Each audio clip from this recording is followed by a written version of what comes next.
All right.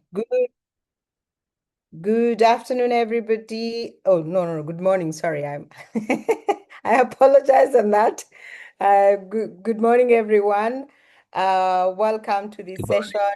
Um, I think rules of the meeting. We would like that most of the you put off your videos, and then we will be able to so that everybody is able to connect wherever they are.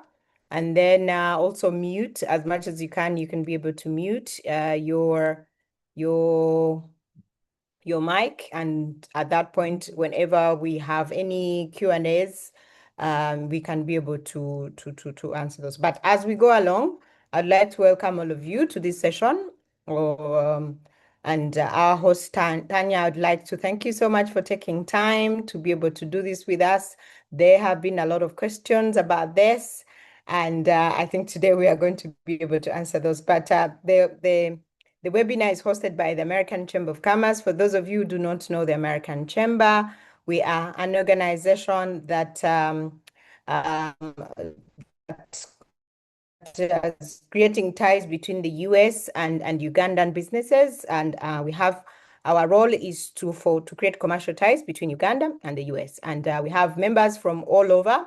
We have companies that are American. We have companies that are Ugandan fund, but owned by Americans. We have companies that are franchises of American brands. We have companies that are exporting to the US. We have companies that are importing American products from the US. And then we have companies, we also have some of the people that are partly alumni of the American universities as part of the chamber. So for those of you who would like to know more about the chamber, please visit our website. We have a lot of information there. For those of you, if you have any American ties and you would like to join us, also the registration criteria is also on the website, but also our calls, we are just a call away to help you go through the application, and we're able to help you to become a member of the American Chamber, but for you to become a member. So again, thank you so much. I don't want to take us a lot of time, but I would like to welcome Tanya. Tanya, to introduce yourself to the rest of the team, and then after Tanya is done introducing herself, she'll go into straight to the presentation. If you have any questions while she's going through the presentation, please put them on the chat. We shall follow those, and then eventually at the end of the session, we'll be able to answer some questions that will be in the chat. And then if there are any other questions, we'll give it a few people to kind of ask those questions. And we are sure that we'll be able to keep time on that. So Tanya, thank you so much. Please, it is your time. Well, thank you, Eve, and to the entire AmCham Uganda support staff for inviting me to talk to your membership. First of all, introduce myself, Tania Romanoff. I'm the Consular Chief here at the U.S. Embassy. Been here for about a year and a half now. We'll be here for another year and a half until summer of 2027. Um, and as you all know, probably why you're on this call, the Trump administration, one of their top priorities is sort of ensuring that our U.S. immigration policies are strong to protect U.S. national security and to protect American citizens. But at the same time, one of our other real top priorities is commercial diplomacy. So we do encourage commercial interaction between US businesses and Ugandan businesses, expanding our opportunities in both directions. So I think it's really important that you all have the latest information on what is happening with US visas. So I have a small presentation to share sort of what has happened really since last summer, a few major changes, and then of course ending most recently with the visa bond, and to make sure you all have the correct information about all of those. So I'm going to go try and share my screen now, and it's part of why it took us a moment to get started. Okay, can someone confirm that we can see my Yeah. screen? Yes, we Yay, can see great. it. Okay, wonderful. So let me jump right in.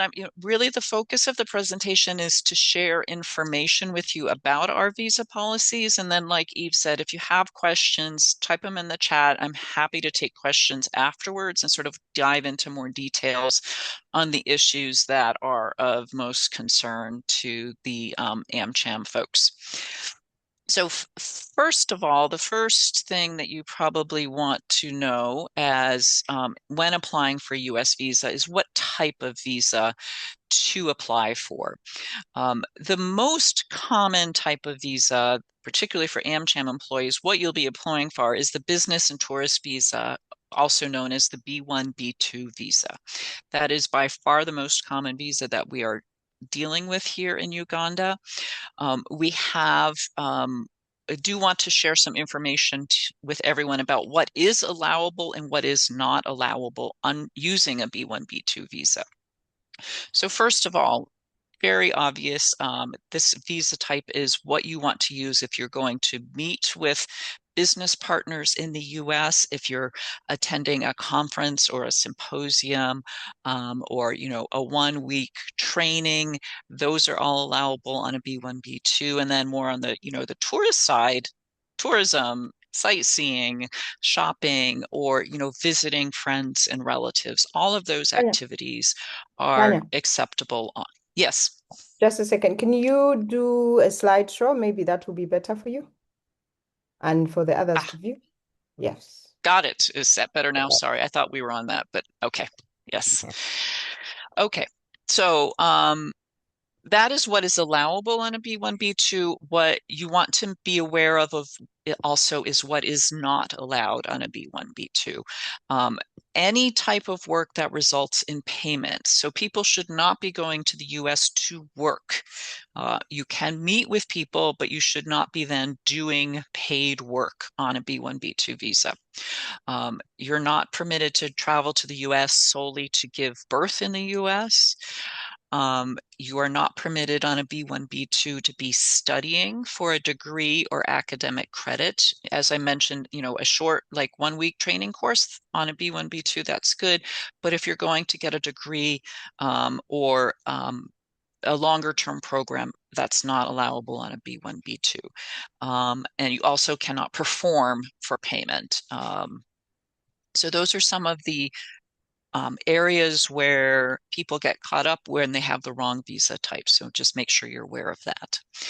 So for the students, we have 3 visa types, F, M, or J. Most students are an F1 student. That means someone that is going to study for a degree.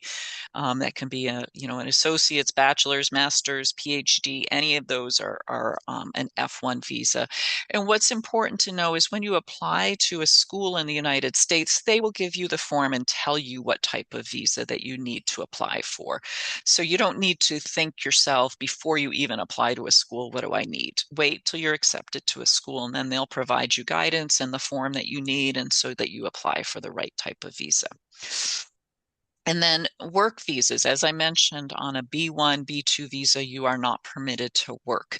There's a lot of types of work visas depending on the type of work and the type of organization you're working with. The important thing to know about the work visas is it must start on the US side. So the US organization, the company, the school, whoever is hiring you to come and do some work, they start the process in the United States. And again, just like the students, they will tell you what type of visa you need to apply for once that has the approval in the United States. There are actually even more types of visas than these 3, but these are the most common ones that we are seeing. We do have a website here you might want to write down. The travel.state.gov is the US Department of State's website with a lot of information, but there's a tab right there on the top about visas. And so it includes, how to apply for a visa, what are the different visa types, what does it mean if you're refused? So it has a lot of information there. So that is like the best source to go and get information about US visas.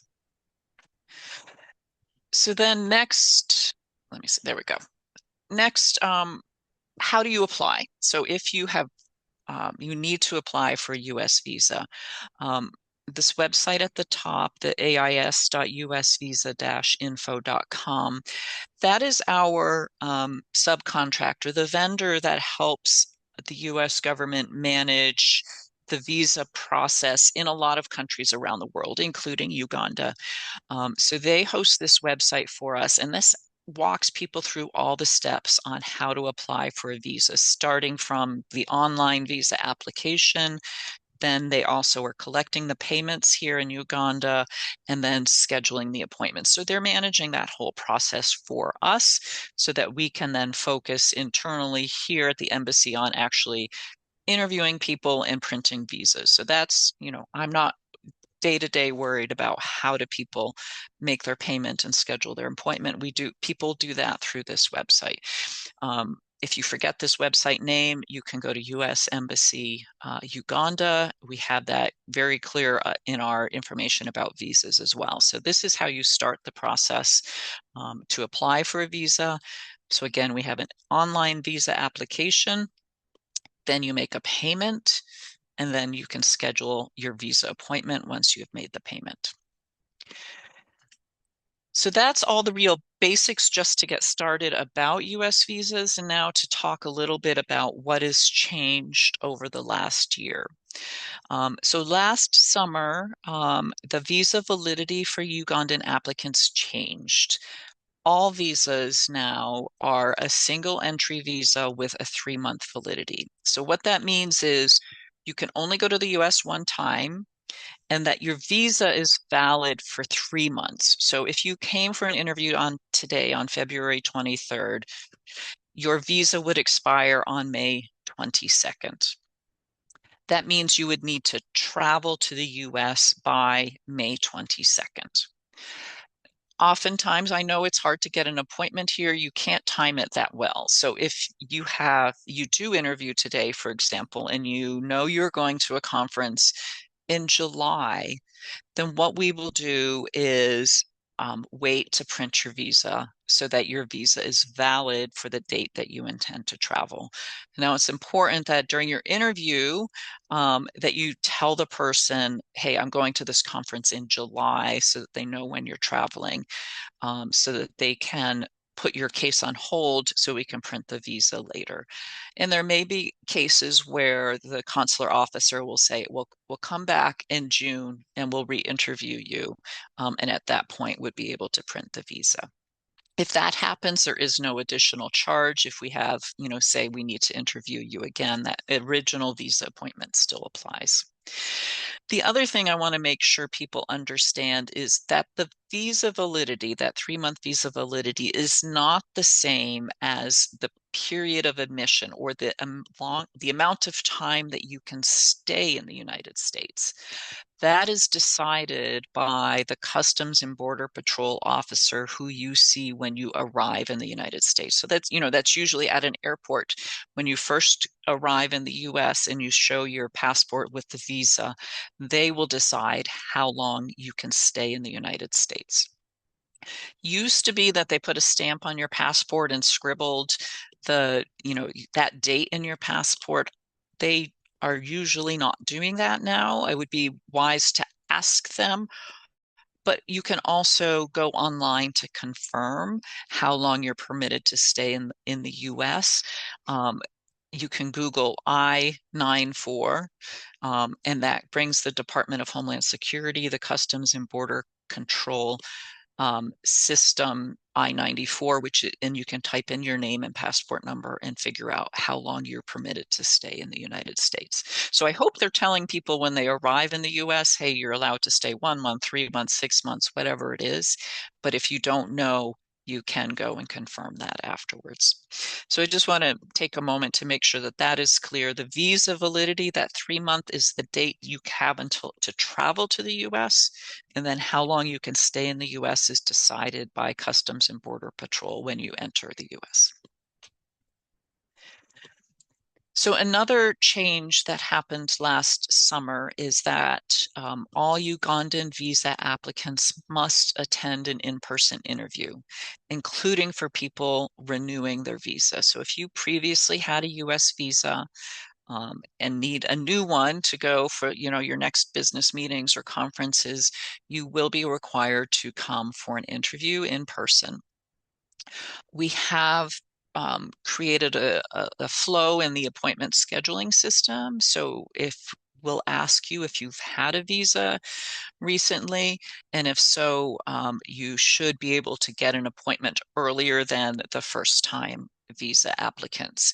So we do recognize that we have a lot of frequent travelers, particularly probably within the AmCham Uganda group, who go to the US every year. And we want to make sure that you continue the ability to get those visas on time to make that travel. So now the big news recently, the visa bond pilot program. So that went into effect on January 21st of this year. And it's not just Uganda. This is, I think, about 40 countries around the world where visa applicants for B1, B2 visas, so this is only for the business tourist visas, they must pay a bond. After the visa is approved, we will provide instructions on how to pay the bond. Once someone pays the bond, they can get the visa to travel to the US. When that traveler departs the US and has not broken any other regulations, that money is automatically refunded to them. So a couple of the logistical details on the bond. First of all, it's only for the B1, B2 visas. So it's not for student visas, work visas, the government diplomatic visas. It doesn't apply to them. It's only for B1, B2 visas.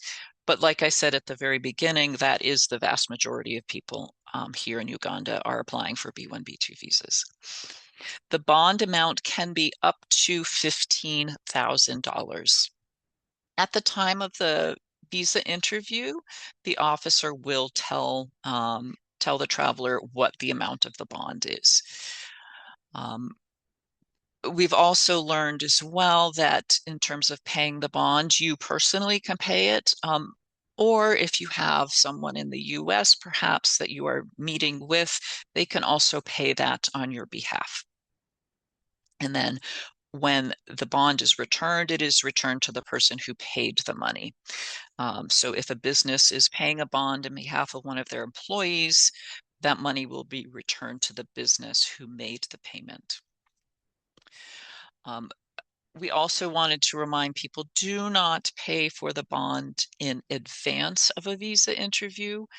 We will inform the visa applicant during the interview how to pay the bond.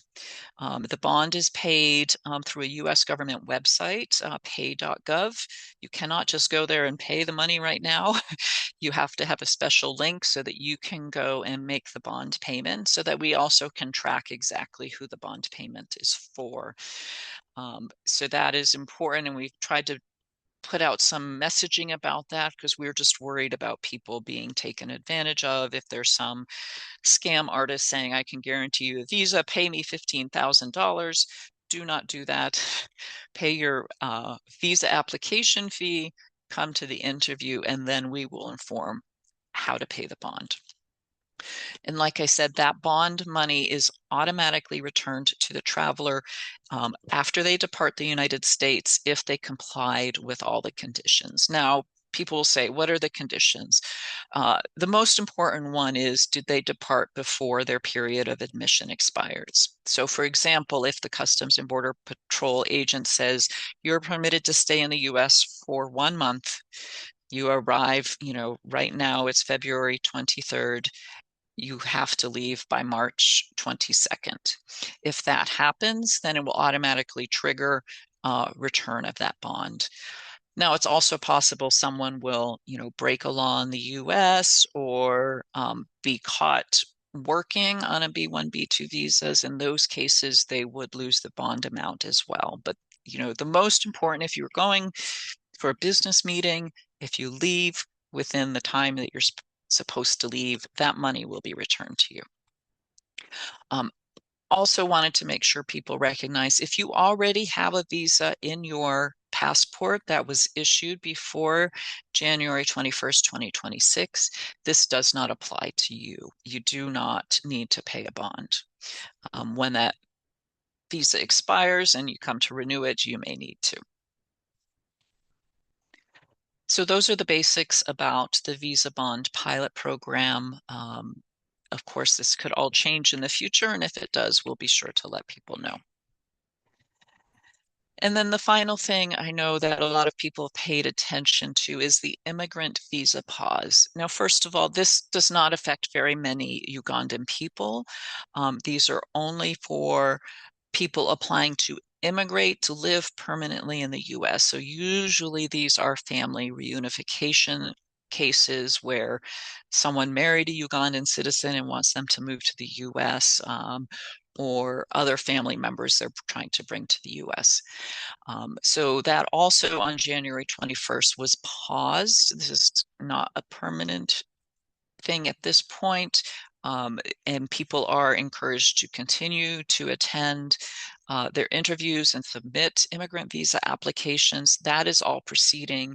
The difference is at the moment we cannot issue immigrant visas. This does not apply to non-immigrant visas like the B1, B2 for tourists or business meetings, those types of things.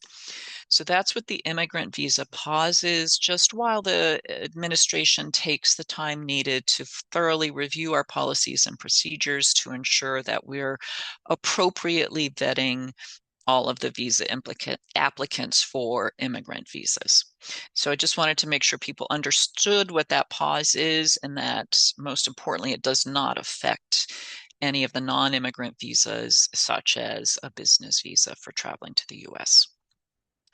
So those are all the policies that I wanted to sort of talk through. I know it's pretty short and brief, but this way we can now go back to the question side and really delve into what are the issues that you all are worried about, and can share more information about that.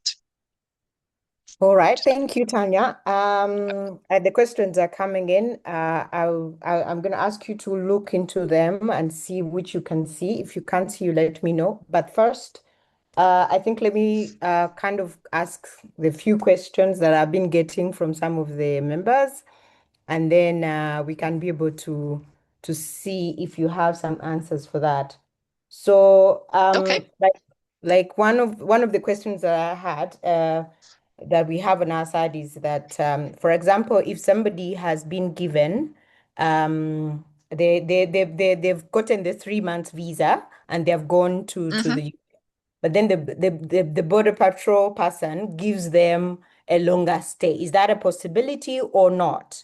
That somebody can be able to be, the border patrol can say, okay, can they give you an stay over your visa validity or not? That's one of the questions. Okay.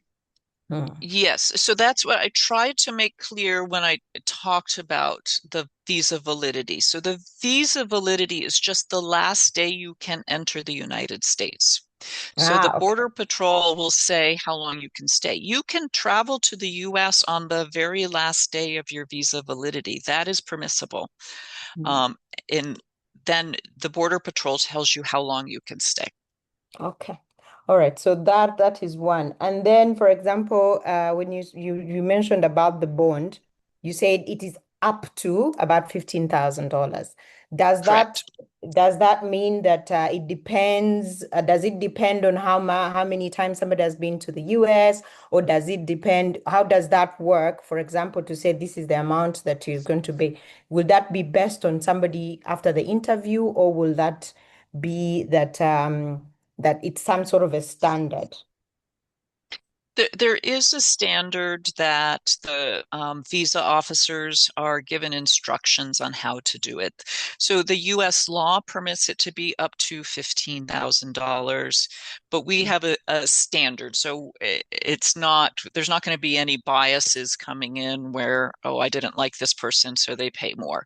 It's, we sort of have two or three different visa bond levels, and we have internal guidelines on who will pay how much. Okay. Then my last question, then we go to the ones in the chat. For example, when it comes to paying the bond, for example, there are organizations that have employees that are going for a business trip, for example, and so the bond, is that your personal income or can the company pay on behalf of the employees? And if they are paying Yes. on behalf of the employees, does that mean that that particular bond, the bond will be based on an individual or will it be based on the company? So the visa is based on the individual, but the Mm, bond can be paid by whomever. okay. So the company can pay on behalf of their employees, and whatever account is making that payment is also the account that will get the money refunded after the traveler has returned to Uganda. All right. So let's go through some of the questions now on the chat. I think somebody's asking if there was several staff members traveling together on a B1 visa in one organization, do they all need to pay the $15,000 bond? I think Yes. yes. So every person pays Yes. their own bond because the visa is Every given. person pays. Yeah. All right. And then what happens if I already bought an air ticket and the date given to for the for the return or departure from the US is earlier or later than before what's on the ticket? Then okay. So I do know that, Customs and Border Patrol agents can see that information about people's airline tickets. I would say, make sure when you enter the US and meet with a Customs and Patrol agent that you explain your purpose of travel, how long you plan to stay, and tell them, hey, my return ticket is on X date, and I'm staying, I'm going to this conference or I'm doing this or that, so that they understand the dates. Here at the embassy, we have no influence on how long they can permit people to stay. Okay. Yeah. Okay. This one was asking if the bond is applicable to those who've already had approved visas by the 21st. That one you answered from Yes. the conversation. What form of decision, what informs the decision of the amount of the bond? That one we've also answered. Um, Mhm. and then are cases of flight disruptions and delays reconciled in case one fails to depart the US by the said date of such for such reasons?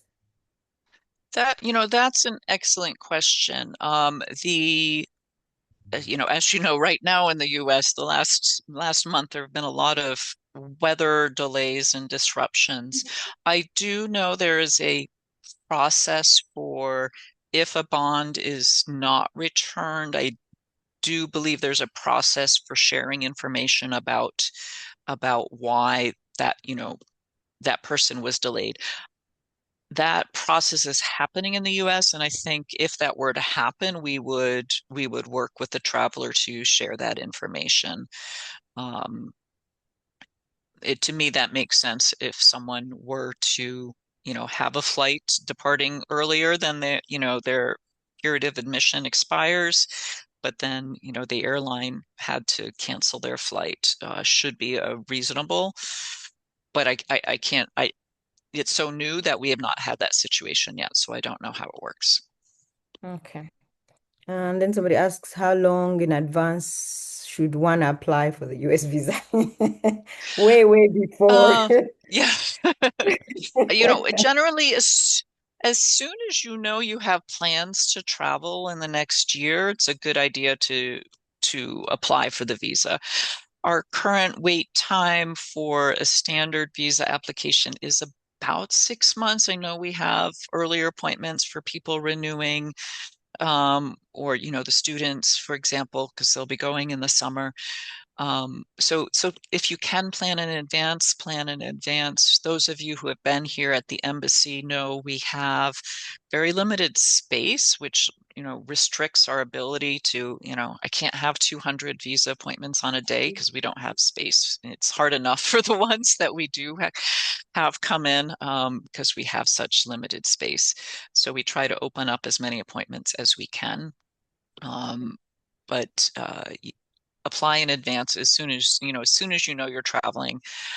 That would be the best thing to do.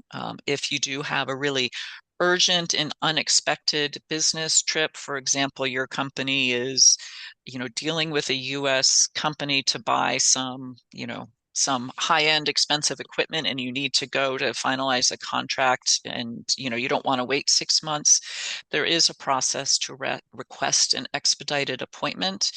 Again, that policy for which ones we approve for an earlier appointment is somewhat strict, but explain in those notes, when you say you're requesting an expedited appointment, what is the business reason for requesting an earlier appointment?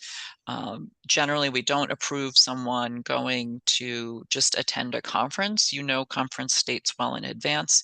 But if it is this type of, we're in the middle of negotiating, purchasing something, that this is, urgent and unexpected, then we do approve those people to get an earlier appointment. Okay, so there are questions about the airport arrivals and then departures, because I think there was that question of there are airports that were put as point of entries and points of exit. So there are those Okay, yes. questions. Yeah, we have quite a number You're of those. right. I forgot to put that on the slide. Yes, it is. At this point, there's, I believe, 9 airports that you're supposed to enter and exit from one of those airports. I believe it's a guess on my side, but I believe that's because that's where we have the right information sharing and are sure we have accurate information about people coming and going. And I know they are hoping to expand that list of airports. So when someone is approved to pay the bond, we give them at that time the list of airports that are approved. I expect over the next few months they'll be adding more airports to that list, so it's not a static list of airports. Uh, for some of for some of the people that already have the visas, for example, how do you get the access for because you're Ugandan anyway? So does that still apply to you, or because of your old visa, you can exit at any airport? Right. The old visas can still enter and exit at any airport in the US. Okay. All right. I am a resident in the UK. Does the visa bond apply to me when I apply from the UK? The visa bond applies to Ugandan citizens. Okay. So it would apply to a Ugandan citizen who applies from anywhere in anywhere in the world. Okay. Adversely, we have some Indian citizens who are resident in Uganda. The visa bond does not apply to them as an Indian citizen. So it's based on your citizenship. What passport do you hold? Okay. And then somebody's asking, my visa is still valid, but I received an email in November revoking it. No reason was given. As far as I know, I had compiled all the standards and never overstayed, but can I make an appeal against the revocation? Um, Once a visa is revoked, we cannot appeal it. What we encourage that person to do is next time you plan to travel to the US to apply for a visa, and we will review um, your qualifications for the visa. Okay, I'm sure that somebody has had. Does the new policy affect retirees of the international organizations who are already submitted their, I think, I-365 application?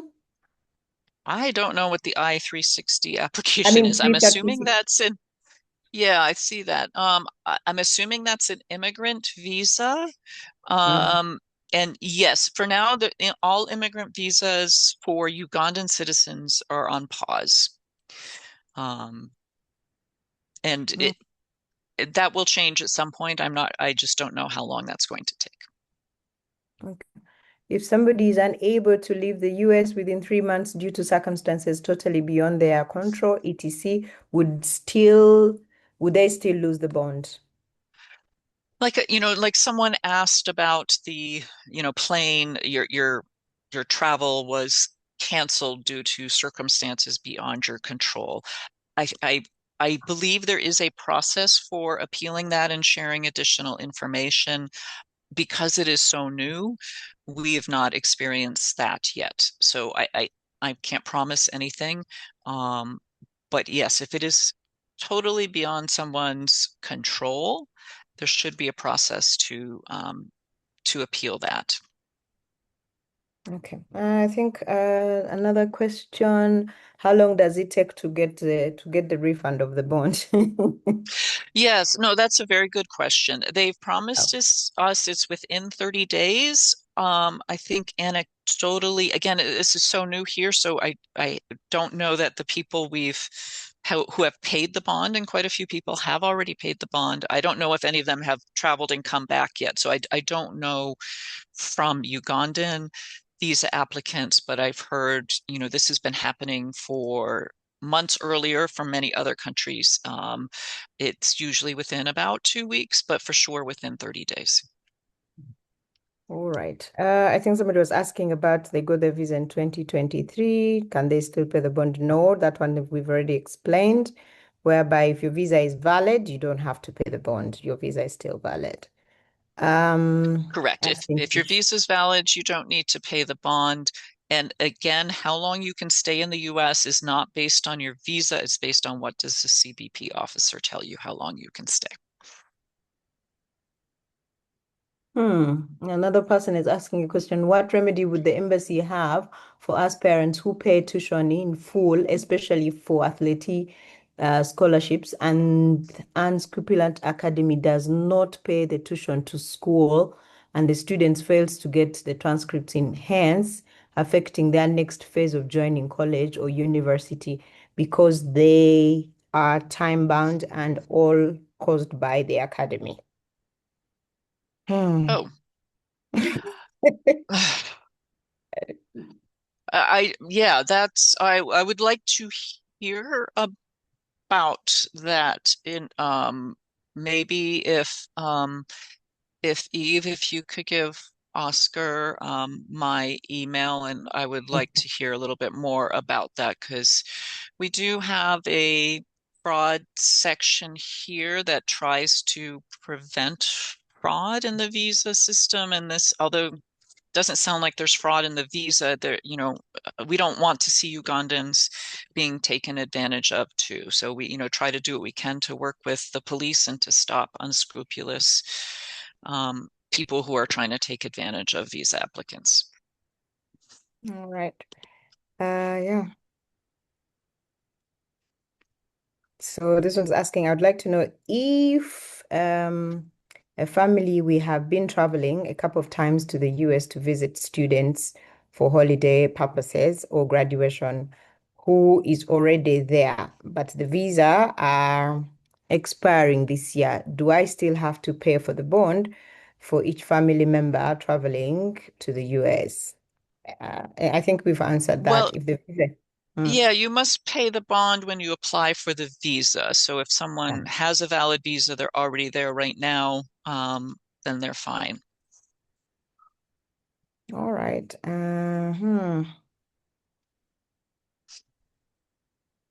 And I see the question about an estimate for how long the pause on immigrant visas will last, and I really have no information. That process is entirely happening in Washington, D.C., so I unfortunately don't know.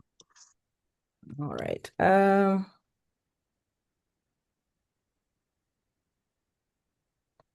Current visa expires in May, and I plan to travel in July. I think this one might need to renew their visa if they're, Yes, yeah, they yeah, should go ahead and schedule an appointment to renew appointment. if they're planning to travel and their visa expires. So if I'm a US Ugandan citizen, dual citizenship, does the bond apply to me?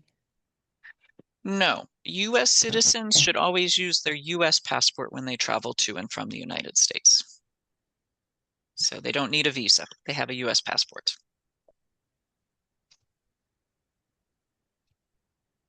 Okay. And then last, are diplomats supposed to pay for the bond? No, that we've answered. Well, clarify a little bit. So diplomats working with traveling to the U.S. for official purposes do not pay the bond. If they are traveling for personal purposes or unofficial purposes, then yes, they would have to pay the bond. Okay, this one is saying I paid the bond and I traveled back, but no money yet. I traveled on the 10th of Feb and I traveled back on the 13th of Feb. Ah, Okay. ooh. My bond was Okay, saying well zero. that's 10 days. I mean, I was hearing it was taking around 2 months or 2 weeks, but you should hopefully have it back before the 9th of March. And if not, please do reach out to us. Okay. So, poof, I think these are the same. Please clarify the visa validity also that affecting F1 visas, or is it only for B1? That one you had, I think you mentioned it's B1, B2. Yes, well, no. The visa validity of single entry 3-month validity for travel does apply to F1s as well. Okay. The one difference is F1, so people going to study in the United States, they're permitted to stay in the US as long as they stay in student status. So as long as they are registered for courses, attending their classes, and not violating any other immigration rules, then they're permitted to stay in the US, which, if someone has a visa and they have a 4-year program, they're allowed to stay in the US that entire 4 years for their program as long as they're taking classes.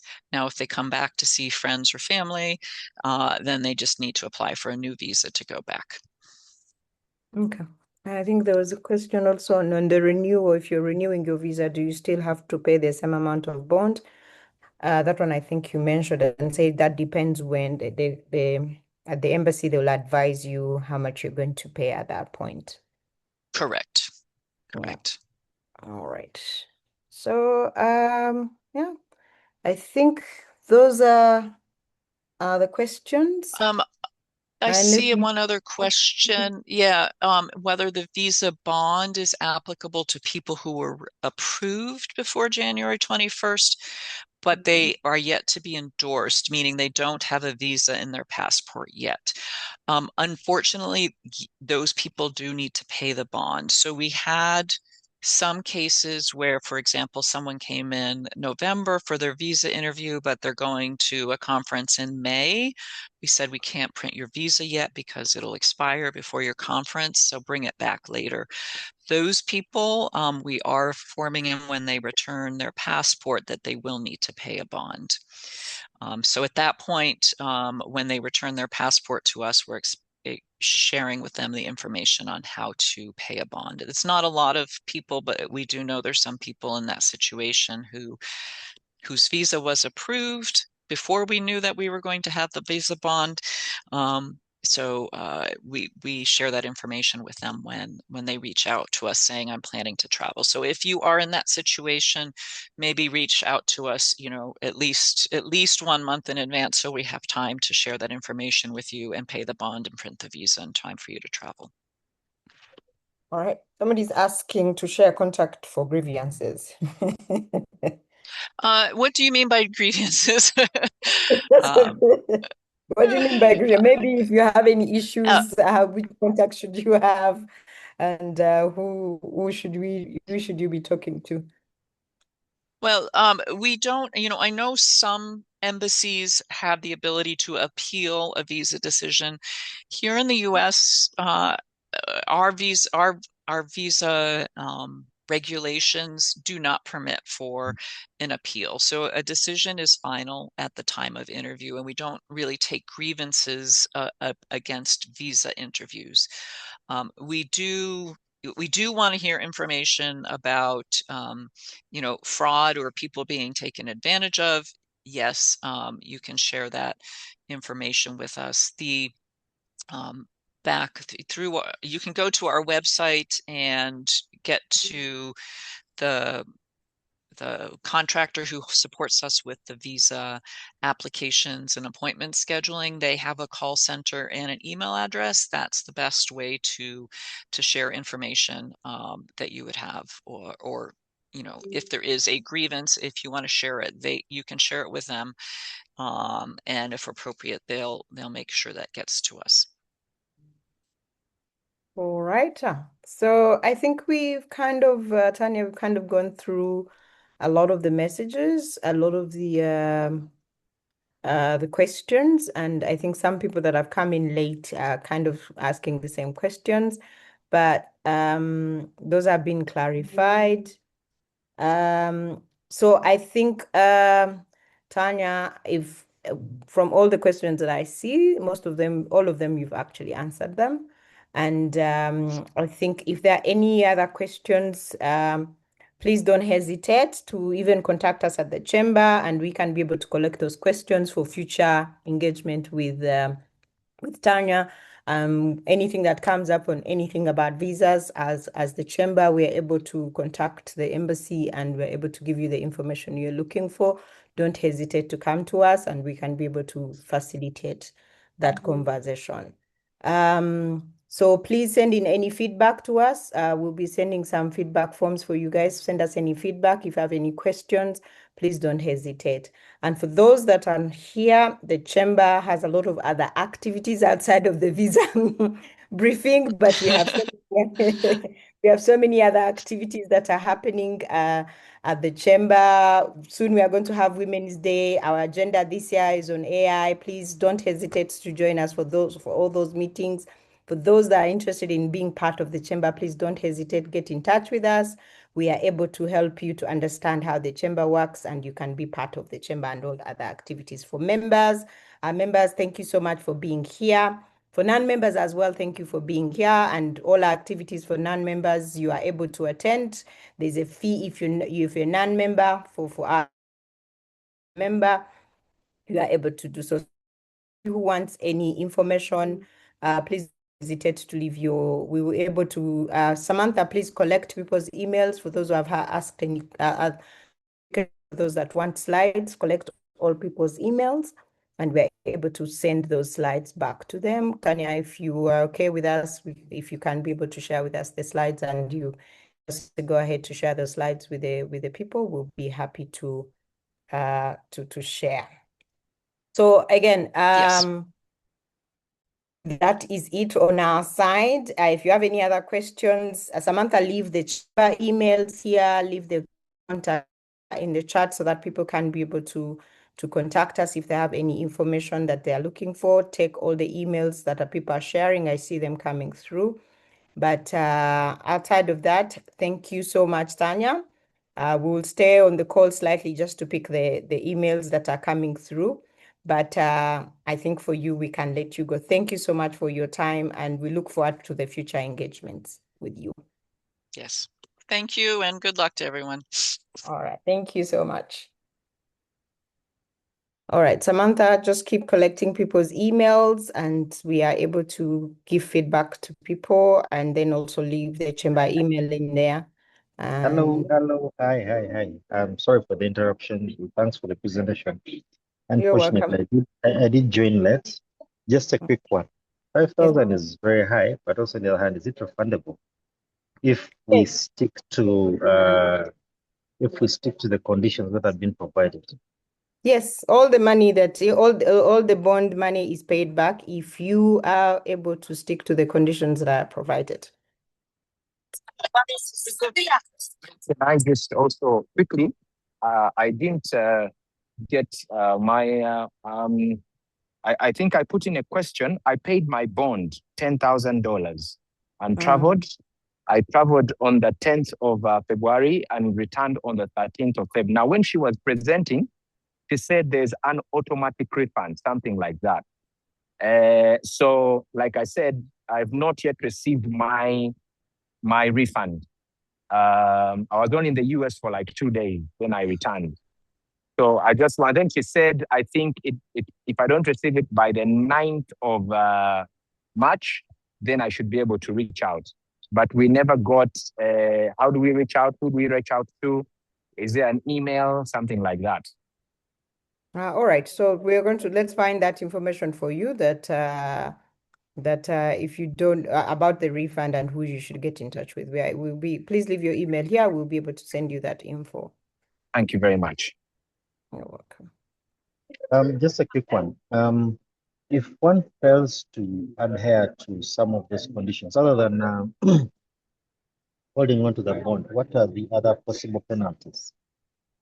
I don't know that. I can't speak on behalf of the embassy. That question should have come earlier. But I think again that depends on your visa. But I can't comment on that. I'm not an expert in that. But apart from the bond, what has been explained on the side of anything else that you've done, I cannot speak to that, unfortunately. Hi, Eve. Good morning. Please clarify again on the student. If the student is already in the US and they come home for the holiday, and that process is, I've seen it appearing again and again. Maybe just clarify for the people who may have missed it. No, no, like they said, the bond does not apply to the student visa.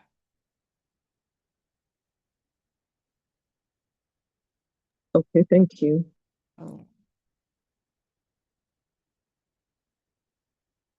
So I think those are the questions. Samantha, if you've taken all the emails for the people, I think I have one question. Yes, please. What's the name of the organization? The Chamber of Work. The name of that your organization.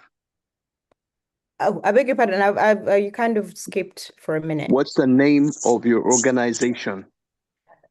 This is American Chamber of Commerce. It has a website? Yes, we have a website. We're on all the social media platforms. So become a member, you have to pay a fee? Yes, please. Is it headed by Ugandans or Americans? It is headed by Ugandans who are part of American companies. Okay. Yes. That's thank you. You're welcome. Hello. Thank you, Evelyn. Just a quick one. I think I'm sorry. I keep apologizing for missing the earlier part of the session. So the visa applications are no longer direct to the American embassy. We have to go through your organization, is it? No, you go directly to the embassy. For us, our role is to support our members as the American Chamber. So for people who are part of the chamber and they are, for example, they would travel for business, maybe there's an emergency, if you're a member of the chamber, and then that way we can be able to facilitate on trying to see if you can get an expedited interview, not the visa interview. So, and that only applies to a certain category of our members. We have the Vice President's Club and the President's Club. So that applies to a certain category of the members, depending on the membership level where you are. Hello, I have a question. Are you there? Ask. Hello. Yes, please ask. I'm only taking AmCham questions. I'm not taking the visa questions. The person supposed to answer the visa questions has left. No, I can understand. Yes. Earlier on, it's me who said, what happens to a parent or parents who pay tuition? And then we have these unscrupulous academies who don't pay the tuition to the schools and affecting a child getting their transcript in time. And you said, the lady said, that you'd give us a contact for that purpose. Can I please have that contact? Yeah, Oscar, that contact is going to come to you. Oh, you have my email? Yeah, we noted you, yes. Okay, great. Thank you. So, right, I think that will be it from our side. If anybody has any questions connected to the chamber, you can ask those questions. If we don't have any other questions, I would like to let everybody go on with their day. And we are grateful for you having joined.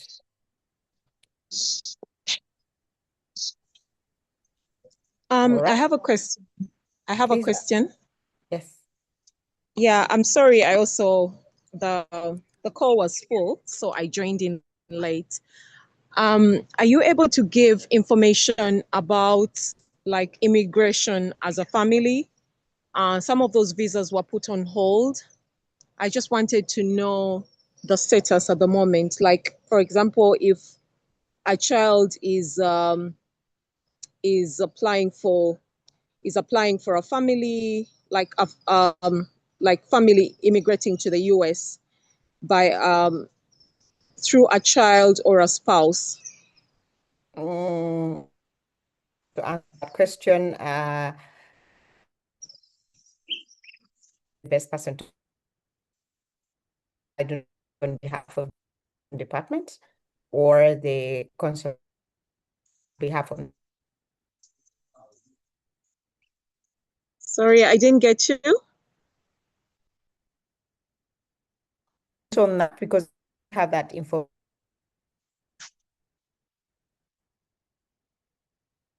If you can be able to visit the website and find any information. Okay, thank you. Information about that. Thank you.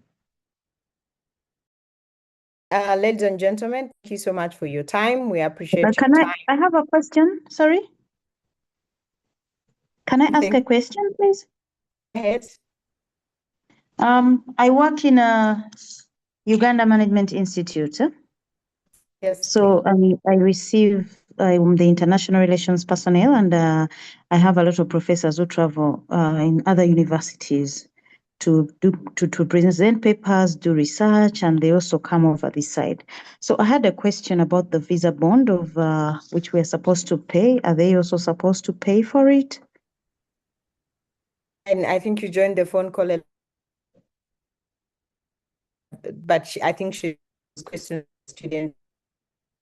As this main goal of this, it was much to speak about the B1 and B2 because we are on the side of the student. I think you need to get information.